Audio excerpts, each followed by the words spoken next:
I swear every other headline I read is the US is headed for a housing market crash, but let's get into it. Full disclaimer, I am a mortgage lender, and so this is my job, this is my livelihood, but what is not my job is to convince you to buy a house. My job is after you decide that you personally wanted to buy a house is to come to me and let me help you make that happen. It's also my job to educate people and give you cold hard facts about what the actual market is doing.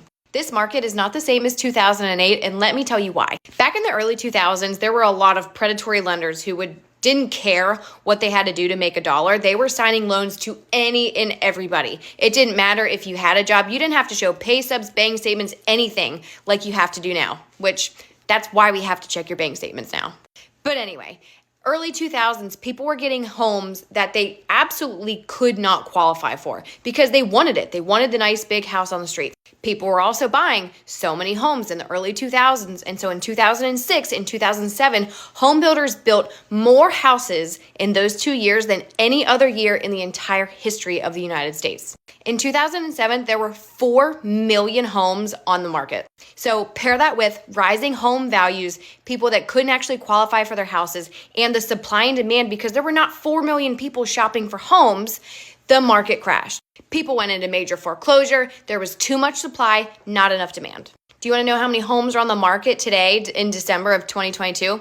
750,000. We have 30 million more people on this planet today in 2022 than we did back in 2008 when we had 4 million homes on the market. Now today, for 30 million more people, we only have 750,000 homes for all of them. The home builders today have learned their lesson from 2008. Stop building so many houses if people don't need them. The insanely low interest rates back in 2020 and 2021 caused so many bidding wars, which people were bidding over asking. Values increased about 45% in some areas. So while yes, you may see home values come down 20% in certain areas, that's not a crash. This is the correction of the housing market. People were buying homes too fast, and so they started raising all these rates to slow down the buyers. At 7%, a lot of people are starting to hibernate. They don't want to buy a house at 7%, and I don't blame them. Affordability is absolutely down. However, we are seeing reports come in that inflation is coming down, and when inflation comes down, the mortgage rates are going to come down.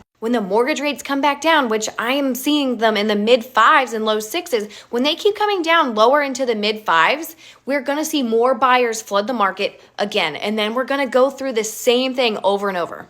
The people that are buying these houses, they can well afford them because as lenders, we can only qualify you for so much. Do you still think the housing market is going to crash? Tell me why.